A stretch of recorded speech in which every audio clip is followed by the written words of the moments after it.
हरियाणा में 1 अक्टूबर को होने वाले विधानसभा चुनाव की वोटिंग की तारीख बदल सकती है। तारीख बदलने की खबरों के बीच राज्य में राजनीति भी शुरू हो गई है और कांग्रेस, बीजेपी समेत अन्य पार्टियां आमने सामने आ गई हैं। दीपेंद्र हुड्डा ने आईएनएलडी बीजेपी पर निशाना साधा है और इस बार वार पलटवार भी शुरू हो गया है। नमस्कार, मैं हूं देवेश यादव और आप देख रहे हैं TV9।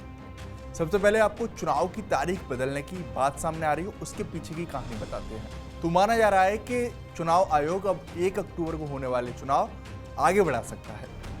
दरअसल राज्य में 1 अक्टूबर को वोटिंग होनी है। इस दौरान 28 से 29 सितंबर को शनिवार रविवार यानी वीकेंड है, जबकि 2 अक्टूबर को गांधी जयंती और 3 अक्टूबर को अग्रसेन जयंती की छुट्टी है। ऐसे में बीजेपी की ओर से कहा जा रहा है कि लगातार छुट्टियां होने के चलते वोटर्स घूमने जा सकते हैं, लिहाजा वोटिंग प्रतिशत पर इसका असर देखने को मिल सकता है। चुनाव आयोग तारीखों में बदलाव करे। बीजेपी की ओर से छुट्टियों के अलावा बिश्नोई समाज के धार्मिक कार्यक्रम का हवाला भी दिया गया है और कहा गया है कि 2 अक्टूबर को राजस्थान में मुकाम धाम में आसोज का मेला शुरू होगा। यह बिश्नोई समाज का सबसे बड़ा धार्मिक कार्यक्रम है।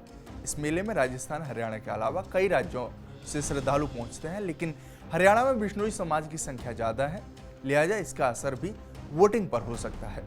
इसके साथ ही उन्होंने पंजाब में भी विधानसभा चुनाव के दौरान चुनाव स्थगित होने का हवाला भी दिया है।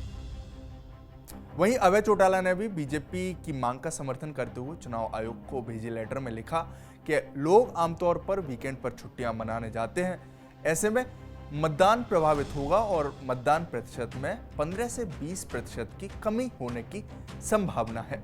चूंकि बीजेपी की मांग का आईएनएलडी ने भी समर्थन कर दिया है, ऐसे में कांग्रेस सांसद दीपेंद्र सिंह हुड्डा को भी मौका मिल गया और उन्होंने दोनों लेटर की कॉपी लगाते हुए सोशल मीडिया प्लेटफॉर्म एक्स पर पोस्ट कर लिखा है कि भाजपा की आंखों के तारे ब्रैकेट में इनेलो और सितारे ब्रैकेट में जेजेपी, जहां भाजपा वहां इनेलो जजपा। अब आईएनएलडी और बीजेपी के लेटर पर दीपेंद्र ने दुष्यंत चौटाला की पार्टी जेजेपी का भी जिक्र कर दिया, तो दुष्यंत भी भला चुप कहां बैठने वाले थे और उन्होंने भी दीपेंद्र सिंह हुड्डा पर पलटवार करते हुए कहा कि हकीकत में तो आप ही हो एक दूसरे के प्यारे, तभी तो राज्यसभा चुनाव में उम्मीदवार नहीं उतारे।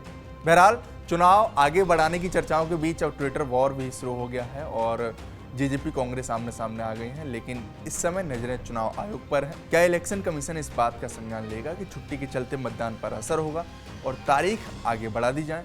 इस मामले पर जो भी अपडेट होंगे हम आपके सामने लाते रहेंगे। फिलहाल इस रिपोर्ट पर आपकी क्या राय है, हमें कमेंट बॉक्स में जरूर बताएं। साथ ही हमारे चैनल को सब्सक्राइब करना ना भूलें। शुक्रिया।